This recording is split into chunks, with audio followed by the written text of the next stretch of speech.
ጤና ይስጥልኝ። ይህ ባና ሚዲያ ነው። ከባና ሚዲያ ለዛሬ ያዝናቸው ዘገባዎች አሁን ማስደመጥ ጀመርን። አበይት ነጥቦቹን በቅድሚያ የትግራይ ሕዝብ ፈጽሞ እንደማይንበረከክና እንደማይሸነፍ በመግለጽ ህልውናውን በብልጽግና ስርዓት መቃብር ላይ እንደሚያረጋግጥ ህወሓት አስታወቀ። የተባበሩት አረብ ኤሚሬትስ ወታደራዊ አባላት በኢትዮጵያ ውስጥ የድሮን ወታደራዊ እንቅስቃሴዎችን በቀጥታ እየመሩ መሆናቸውን የሚያሳይ መረጃ መውጣቱንና ለወታደራዊ አባላት መስጊድ መሰራቱን ተጋለጠ። በዝርዝር እናስደምጣችኋለን። የእንግሊዝ አምባሳደር ዳረን ዌልት በኢትዮጵያ ከተደቀነው የሰላም እጦትና የዜጎች እልቂት ጋር በተያያዘ ከብፁዕ ወቅዱስ ፓትርያርኩ ጋር ውይይት አድርጓል። ወደ እናንተ ይደርሳል። የፋኖ ኃይሎች ሐምሌ 19ና 20 2018 ዓ.ም በተለያዩ ወታደራዊ ግንባሮች ባካሄዳቸው የተቀናጀ እርምጃዎች በርካታ ከተሞችና ወረዳዎችን በቁጥጥር ስር ማዋላቸውን አስታወቁ። በፋኖ እጅ የወደቁ ቦታዎችን እንነግራችኋለን። የሱዳን ጦር አዛዥ ጄኔራል አብዱል ፈታህ አልቡርሃን የመከላከያ ሰራዊቱን እስከ ማዕከላዊ አፍሪካ ሪፐብሊክ ድንበር ድረስ ያሉትን የሀገሪቱን ግዛቶች ሙሉ በሙሉ ነፃ ለማውጣት የሚያስችል ሰፊ ወታደራዊ ማጥቃት እንዲጀምር ትዕዛዝ አስተላልፏል። የሚሉና ሌሎች ዜናዎች ይዘናል። አብራችሁን ቆዩ።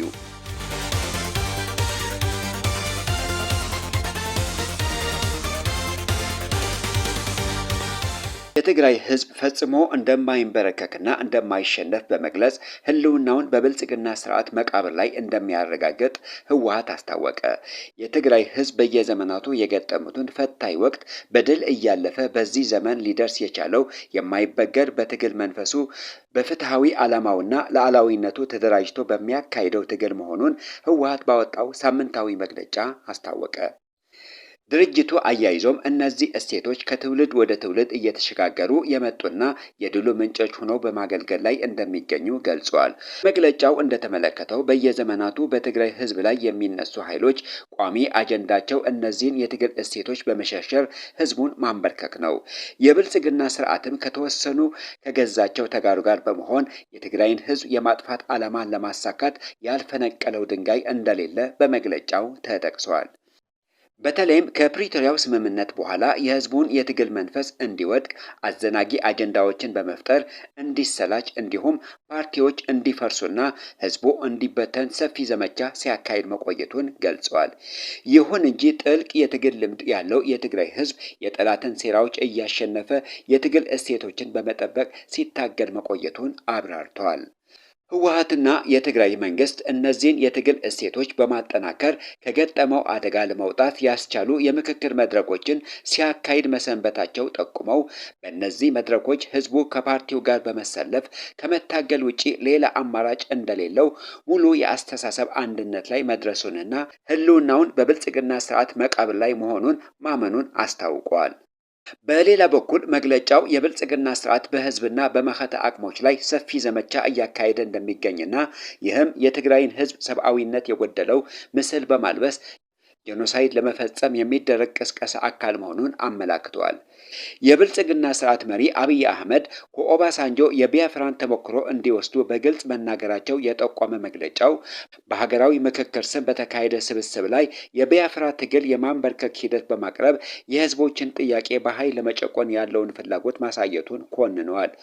ህወሓት ባወጣው መግለጫ የትግራይ ህዝብ ፈጽሞ እንደማይንበረከክና እንደማይሸነፍ ገልጾ ተመሳሳይ የህልውና አደጋ ከተደቀነባቸው ሌሎች ህዝቦች ጋር በአንድነት በመታገል በብልጽግና ስርዓት መቃብር ላይ ሉዓላዊነቱን ህልውናውንና የራስን ዕድል በራስ የመወሰን መብቱን የሚያረጋግጥ መሆኑን አስታውቀዋል።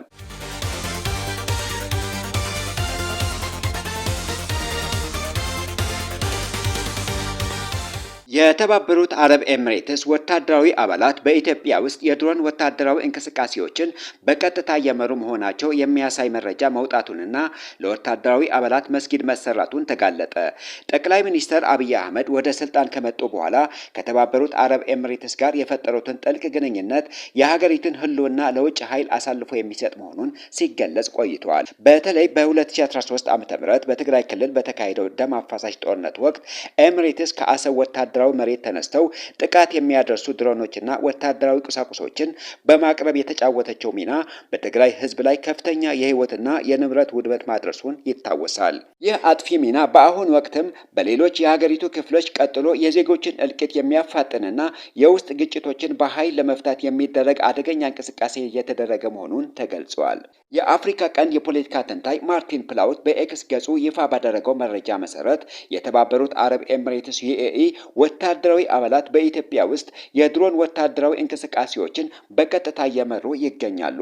ኤምሬትስ ዋና ማዕከሏን በደብረ ዘይት የአየር ኃይል ግቢ በማድረግ የድሮን ኦፕሬሽኖችን እያካሄደች እንደሆነ የጠቆመው ተንታኙ በተጨማሪም በባህር ዳር፣ በአሶሳና በአፋር ክልላዊ ወታደራዊ መሰረቶች ላይ ወታደራዊ ሰራተኞቿና ቴክኖሎጂዎቿን ማስተማራቷን ገልጸዋል። ይበልጥ አሳሳቢው ደግሞ በደብረ ዘይት ግቢ ውስጥ ለተግባራዊ ዝግጅትና በቦታው ላይ ለሚደረጉ ጸሎቶች ድጋፍ የሚሆን መስጊድ መገንባቱ ታውቋል። ይህ የወታደራዊ አባላቱን ቋሚ መቀመጫ ለማመቻቸትና ረዥም ጊዜ ለመቆየት የተደረገ ዝግጅት መሆኑን ያመለክታል። ኤምሬትስ በአፍሪካ ቀንድ የምታሳየው አሉታዊ የፖለቲካና ወታደራዊ ጣልቃ ገብነት የቀጠናውን ሰላም አደጋ ላይ የጣለ ሲሆን ጠቅላይ ሚኒስትሩ ስልጣናቸው ለማስጠበቅ ሲሉ የሀገሪቱን ስትራቴጂካዊ ወታደራዊ ቦታዎች ለውጭ ኃይል ማስረከባቸውን ማረጋገጫ ነው ተብለዋል። ስለሆነም የአብይ አገዛዝ ኢትዮጵያን ለዩኤኢ ጠቅልሎን መሸጡንና የአሁኑ ትግል አገሪቱን ከውጭ የበላይነት የማስመለስ ዘመቻ መሆኑን እየተገለጸ ነው። የአብይ አገዛዝ የኢትዮጵያ ብሔራዊ ሉዓላዊነት፣ የኢኮኖሚ መሰረቶችና ስትራቴጂካዊ ተቋማትን ለተባበሩት አረብ ኤምሬትስ ዩኤኢ ጠቅልሎ መስጠቱን ከጀመረ የቆየ ሲሆን በአሁኑ ወቅት በአገሪቱ ውስጥ እየተካሄደ ያለው ጦርነት የህዝቦችን ህልውና የማስጠበቅ ጉዳይ ብቻ ሳይሆን ሀገሪቱን ከዩኤኢ ቁጥጥር ስር የማስመለስ የሉዓላዊነት ትግል መሆኑን ተመላክቷል። የሀገሪቱ ወሳኝ ሀብቶችና ስትራቴጂካዊ ውሳኔዎች ለውጭ ኃይል አሳልፎ የሰጠው ይህ አገዛዝ በምን የሞራል የበላይነት ነው የተለያዩ ወገኖች ወይም የፖለቲካ ኃይሎች እገሌና ከእገሌ ጋር ለምን ተባበሩ እያለ ክስ የሚያቀርበው ሲሉ ታዛቢዎችና ተንታኞች ጥያቄ በማንሳት ላይ ናቸው። አገዛዙ የራሱን ስልጣን ለማስጠበቅ ሲል የውጭ ኃይሎችን ጣልቃ ገብነትና ቀጥተኛ ተጽዕኖ እየጋበዘ ሌሎች አካላት ለህልውናቸው ሲሉ የሚያደርጉትን እንቅስቃሴ ወይም ጥረት ለማንኳሰስ መሞከሩ የፖለቲካ ግብዝነቱን በግልጽ የሚያሳይ ነው ተብለዋል። በዚህም ምክንያት ወቅታዊው ትግል የሀገሪቱን ህልውና ከመጠበቅ አልፎ ኢትዮጵያን ከዩኤኢ የጥቅም ቁጥጥር ነፃ የማውጣት ሰፊ አገራዊ ግዴታ በመሆኑ ሁሉ እንዲሳተፍ ጥሪ የቀረበ ነው።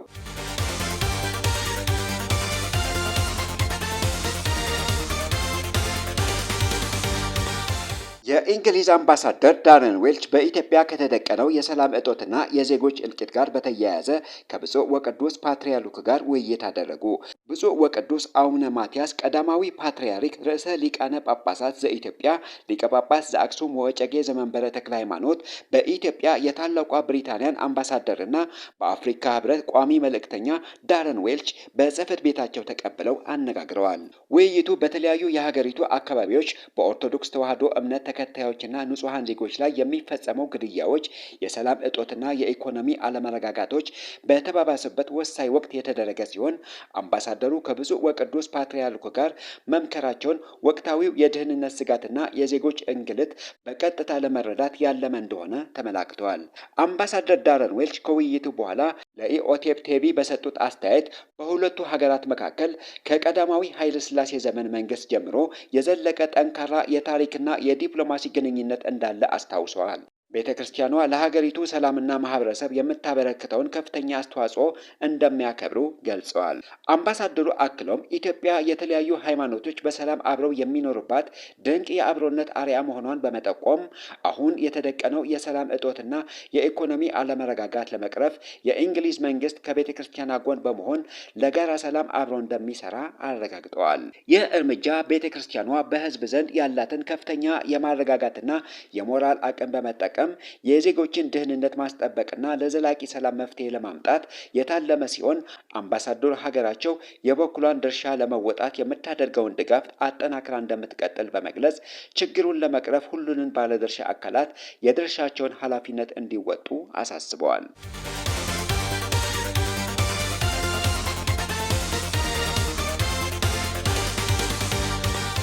በኢትዮጵያ ሀገራዊ ምክክር ኮሚሽን እየተሳተፉ ያሉት የብልጽግና አመራሮች በአዲስ አበባና በድሬዳዋ ጉዳይ ለሁለት መሰንጠቃቸው ተገለጸ። የኢትዮጵያ ሀገራዊ ምክክር ኮሚሽን በአጀንዳዎች ዝግጅት ምዕራፍ ላይ የደረሰበትን የአሁኑ ደረጃ የሀገሪቱን ታላቅ የፖለቲካ ውድቀትና የገዢው ብልጽግና ፓርቲን እውነተኛ ባህሪ ቁልጭ አድርጎ ያሳየ መድረክ ሆኗል ተባለ። ለዓመታት አንድነትን እንገነባለን በሚል የቃላት ጋጋታ ህዝብን ሲያታልል የቆየው ስብስብ በዋና ከተማዋ በአዲስ አበባና በድሬዳዋ የወደፊት እጣ ፈንታ ላይ የያዘውን አቋም ፓርቲው ሀገርን የመምራት ራዕይ ሆነ ብቃት የሌለው ይልቁንም ሀገርን የፖለቲካ ጉዳይ ዕቃ በማድረግ ለመሸጥና ለመግዛት የቋመጠ የጥቅም ስብስብ መሆኑን በአደባባይ አሳይተዋል። በሀገራዊ ምክክር የቡድን ውይይት ላይ በአዲስ አበባ ህጋዊ አቋም ዙሪያ በፓርቲው አባላት መካከል የተከሰተው የከረረ ክፍፍል የብልጽግናን የመጨረሻ የርዕዮተ ዓለም ቅዠት ያሳየ ሆኗል። የኦሮሚያን ክልል መንግስትን ወክለው የቀረቡት የፓርቲው ክንፎች አዲስ አበባ የኦሮሚያ ክልል አካል ትሁን በሚል ግትር አቋም ላይ ሲቆሙ፣ በሌላ በኩል ሌሎች የመንግስትና የፓርቲው አባላት የፌዴራል አካል ትሁን የሚለውን አማራጭ ይዘዋል። ይህ በራሱ የሚያስረዳው እውነት ቢኖር ብልጽግና ወጥ የሆነ ሀገርን የማስተዳደር ፍልስፍና የሌለው በብሔር ክንፍ የተከፋፈሉና ከተማዋን ለየራሳቸው የፖለቲካ የኢኮኖሚ ጉልበት ማጠናከሪያ ለመጠቀም የሚሻሙ አካላት ጥምረት መሆኑን ያስረዳ ክስተት ሆነዋል። መዲናዋን የጋራ የኢትዮጵያውያን ቤት አድርጎ ከመመልከት ይልቅ እንደ የግልና የቡድን ሀብት በመቁጠር የእኔ ናት እና ለእኔ ይገባኛል በሚል የቅርጫ ድርድር ውስጥ መግባታቸው ሀገራዊ ኃላፊነትን ወደ ጎን ብለው የሀገርን ዋልታና ማዕዘን ለግል ፖለቲካዊ ሽያጭ እንዳቀረቡት ግልጽ ማረጋገጫ ነው። በተመሳሳይ በድሬዳዋ ከተማ ህጋዊ አቋም ላይ የቀረቡት የብሔር ተኮር አማራጮችና የክልል ተወካዮች ጉባኤ አባላት ምርጫ ደጋግሞ መራዘሙ የዚሁ ሴራ አካል መሆኑን ተመላክተዋል። የባለሙያዎችና የምሁራን ሐሳብ ወደ ጎን ተገፍቶ የአባላት ቁጥጥር ከ211 ወደ 284 ከፍ እንዲል የተደረገውና አሁንም ውሳኔው ሳይሰጥበት የቀረው ኮሚሽኑ በራሱ ነፃ አሰራር እንዳይኖረውና የብልጽግና የተለያዩ ፍላጎቶች የበላይነት እንዲያገኙ በሚደረግ የግመት ጉተታ ምክንያት መሆኑን ይነገራል። ይህ ሂደት የሚያሳየው ገዢው ፓርቲ ሀገራዊ ምክክሩን የህዝብን እውነተኛ ድምፅ መሰሚያና የሀገር ችግር መፍቻ ከማድረግ ይልቅ የራሱን የስልጣን ዕድሜ ማራዘሚያና የሀብት ክፍፍሉን ማደራደሪያ መድረክ አድርጎ እየተጠቀመበት መሆኑን ነው ተብለዋል። በአዲስ አበባና በድሬዳዋ ጉዳይ ላይ በግልጽ እየታየ ያለው ውዝግብ ብልጽግና ሀገርን በስርዓትና በህግ የመምራት አቅም እንደሌለው ያረጋገጠ ሆነዋል። ሀገርን በጋራ እሴቶችና በህዝቦች እኩልነት ላይ ከመገንባት ይልቅ ስልጣን እና ሀብትን መነገጃ በማድረግ ህዝብን እርስ በርሱ የሚያጋጩ አማራጮችን ማቅረብ አዲስ አበባን የብሔር ፖለቲካ መጫወቻና የመደራደሪያ ካርድ ለማድረግ የሚደረገውን ጥረት ፓርቲው ሀገርን ለመምራት ሳይሆን ሀገርን ለአደጋ አጋልጦ የራሱን የፖለቲካ ጥቅም ማሳደድ እንደሆነ ተገልጿል።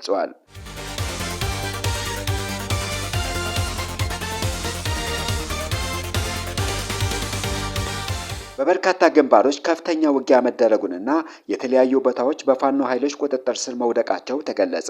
የፋኖ ኃይሎች ሐምሌ 19ና 20 2018 ዓ.ም በተለያዩ ወታደራዊ ግንባሮች ባካሄዳቸው የተቀናጀ እርምጃዎች በርካታ ታዳጊ ከተሞችና ወረዳዎችን በቁጥጥር ስር ማዋላቸውን፣ ከፍተኛ የሰውና የቁሳቁስ ኪሳራ ማድረሳቸውን እንዲሁም ልዩ ልዩ የጦር መሳሪያዎችን መማረካቸውን አስታወቁ። በኦገዲ ግንባር በተደረገ ውጊያ ለሚ ኢሮብቲና ደማሲቆ የተባሉ ታዳጊ ከተሞች በፋኖ ኃይሎች ቁጥጥር ስር የዋሉ ሲሆን በርካታ የአገዛዙ ጥምር ጦር አባላት መደምሰሳቸውና ምሽጎችን መደርመሳቸው ተገልጿል። በተመሳሳይ መልኩ በዳውንት ወረዳ የተደረገው እንቅስቃሴ ተከትሎ የመንግስት የደህንነትና የአስተዳደር መዋቅር መበተኑንና ወረዳዋን ሙሉ በሙሉ በፋኖ ቁጥጥር ስር መግባቷን የፋኖ የህዝብ ግንኙነት ክፍሎች አስታውቀዋል። በሌላ በኩል በደቡብ ጎንደር በእስላም ሀገር በዘብራ በአፎጦን ተራራ በይቤ ወንዝና ምክሬ አካባቢዎች ለተከታታይ 5 ሰዓታት ውጊያ መደረጉን ተጠቅሷል። በዚህም ሰራዊቱ ከመካነ ኢየሱስ ከሰማዳ ወገዳ በኩል በዙ 23 በሞርታርና በዲሽቃ የታገዘ ጥቃት ለማድረስ ቢሞክርም በደረሰበት ከባድ ምት በርካታ ወታደሮች መደምሰሳቸው እና አንድ የሎጂስቲክ ኦራር መኪና ከጥቅም ውጪ መሆኑን ተገልጿል። በቡሬ ከተማ በተካሄደው ውጊያ 6 ሚሊሻዎች ሲገደሉ ከማንኩሳ ወደ ዛባ ውጥራ በመንቀሳቀስ ላይ በነበረ ኃይል ላይ በማንኩሳ ስላሴ መገንጠያ በተያዘ ደፈጣ ከ15 በላይ ወታደሮች መደምሰሳቸውና በርካቶች መቁሰላቸው የፋኖ ኃይሎች አስታውቀዋል። በእነዚህ እርምጃዎች በርካታ ክላሽንኮቭ ኤስኬኤስ፣ ኮፍና ዲሞትፈር መሳሪያዎች በምርኮ መያዛቸው ተጠቅሷል። ምስራቅ እዝ አዛዥ ጀነራል መሐመድ ተሰማ አጃቢና የሴኩሪቲ ኃላፊ የሆነው 10 አለቃ ሀብቴ የፋኖ ኃይሎችን መቀላቀሉንና በቴዎድሮስ እዝ አቀባበል እንደተደረገለት ታውቋል። በቆቦ ከተማ ደግሞ በፋኖና በመንግስት ኃይሎች መካከል ከፍተኛ ጦርነት እየተካሄደ ይገኛል። በዚህ ጦርነት የሐራ መሬት ታጣቂዎች መከላከያን አግዞ እየተዋጉ መሆናቸው ከስፍራው ያገኘነው መረጃ ያስረዳል።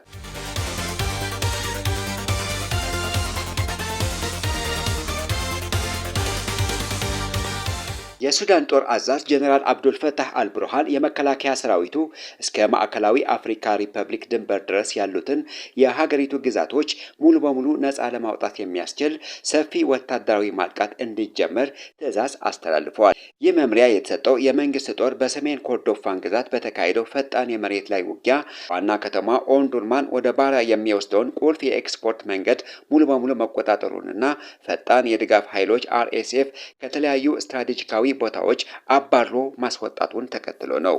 በዚሁ ዘመቻ የሱዳን ጦርና ከጎኑ የተሰለፉ ጥምር ኃይሎች የሰሜን ኮርዶፋን ሁለተኛዋ ትልቅ ከተማ የሆነችውን ባራን ጨምሮ ጀብራት አልሼክ፣ ሰያላና ገርፋና አልበረካ የተባሉ ቦታዎችን መቆጣጠራቸውን አስታውቀዋል። የኦምዱርማን ኦል ኦቤይድ ኤክስፖርት መስመር መከፈቱ የጦሩን የሎጂስቲክና የምግብ አቅርቦት ሰንሰለት ከማጠናከሩን ባሻገር በካርቱምና በዋይት ናይል ግዛቶች ላይ ይጠበቅ የነበረውን የደህንነት ስጋት ቀንሶታል። በውጊያው የፈጣን ድጋፍ ኃይል RSF ከፍተኛ የሰውና የቁሳቁስ ውድመት እንደደረሰበትም የመንግስት ጦር አስታውቋል። በኦምዱርማን ወታደራዊ ሕክምና ሆስፒታል ለሚገኙ ሰራዊትና ደጋፊዎች ንግግር ያደረጉት የጦሩ ረዳት ጠቅላይ አዛዥና ሌተናል ጀነራል ያሲር አልታ የመንግስት ጦርና አጋሮቹ በከፍተኛ መንፈስ ወደ ደቡብ ምዕራብ ድንበር ወደ ዳፋቅ በተከታታይ ማዕበል እንደሚገሰግሱ ተናግረዋል።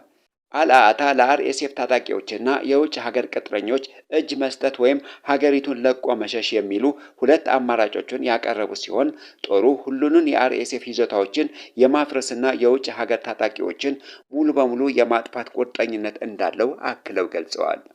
በሌላ በኩል የሱዳን ጠቅላይ ሚኒስትር ካሚል ኢድሪስ የባራ ሰያላና ጀብራት አልሼክ ከተሞች ነፃ መውጣታቸውን አድንቀዋል። ድሉ ታሪካዊና ስትራቴጂካዊ እርምጃ መሆኑን ገልጸዋል። ይህ ስኬት የመንግስትን አስተዳደር ለመመለስ አገልግሎቶችን እንደገና ለመጀመርና ነዋሪዎችን ወደ ቀያቸው ለመመለስ ትልቅ በር እንደሚከፍት ጠቁመዋል።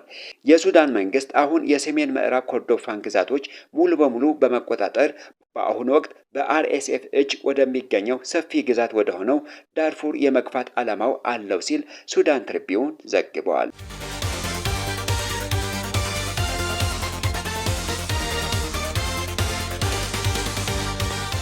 በዩናይትድ ስቴትስ እና በኢራን መካከል ለሁለት ሳምንታት ሲካሄድ የቆየው ጠንካራ ወታደራዊ ግጭት የቆመ ሲሆን ይህም ለዲፕሎማሲያዊ ንግግሮች አዲስ እድል ሊፈጥር እንደሚችል ተመላክተዋል። በተባበሩት መንግስታት ድርጅት የአሜሪካ አምባሳደር ማይክል ዋዝ እሁድ ዕለት ለፎክስ ኒውስ እንደገለጹት ፕሬዝዳንት ዶናልድ ትራምፕ በቴህራን ላይ የሚፈጸመውን ድብደባ እንዲቆም ያደረጉት ለንግግር የተወሰነ ቦታ ለመስጠትና ለዲፕሎማሲ ተጨማሪ ጊዜ ለማስገኘት ነው። አምባሳደሩ አሜሪካ ጥቃቱን ያቆመችው ለአጭር ጊዜ ስለመሆኑ ለቀረበላቸው ጥያቄ ምላሽ ሲሰጡ የአሜሪካ ጦር ዘመቻውን ውጤታማ ለማድረግ የሚያስፈልገውን ሙሉ ዝግጅት እንዳለው አረጋግጠዋል። በሌላ በኩል የኢራን ጦር ቃል አቀባይ ቴህራን በቀጠናው ላይ የምትፈጽመውን የአጸፋ ጥቃቶች ማቆሟን አስታውቋል። የኢራን ውጭ ጉዳይ ሚኒስቴር ቃል አቀባይ እስማኤል ባጋይ በበኩላቸው ሀገራቸው ከአሜሪካ ጋር በፓኪስታንና ኳታር በኩል መልእክቶችን እየተለዋወጠች መሆኑን ቢያረጋግጡም በአሁኑ ወቅት ግን መደበኛ ድርድር እየተደረገ እንዳልሆነ ገልጸዋል። ባጋይ ዋሽንግተን ቀደም ሲል በወሰደችው ወታደራዊ እርምጃ ወደ ድርድር ለመመለስ ያለውን ሁኔታ አበላሽተዋለች ሲሉ የኮነኑ ሲሆን በአሁኑ ወቅት ለኢራን ቅድሚያ የሚሰጠው ነገር ሉዓላዊነቷን፣ የግዛት አንድነቷንና የሕዝቧን መብት ማስከበር እንደሆነ ተናግረዋል።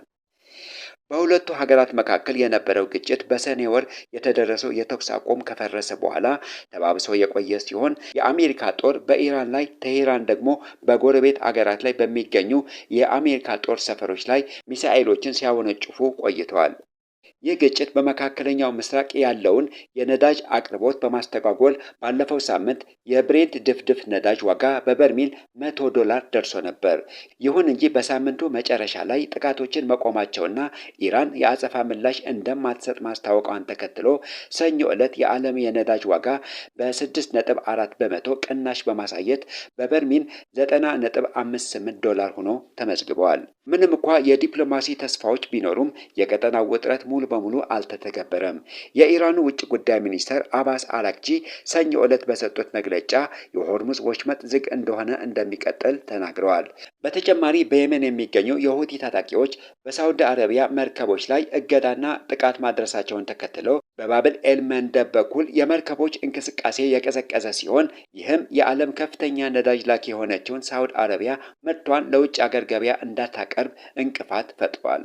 ፕሬዝዳንት ትራምፕ ጥቃቱ ስለቆመ በይፋ ያሉት ነገር ባይኖርም ቀደም ሲል በትሩዝ ሶሻል ገጻቸው ላይ የአሜሪካ የጦር አውሮፕላኖች የኢራንን መርከቦችና የኻርግ ደሴቶችን ሲደበድቡ የሚያሳይ በሰው ሰራሽ አስተውሎት የተሰራ ምስል ማጋራታቸው ይታወሳል።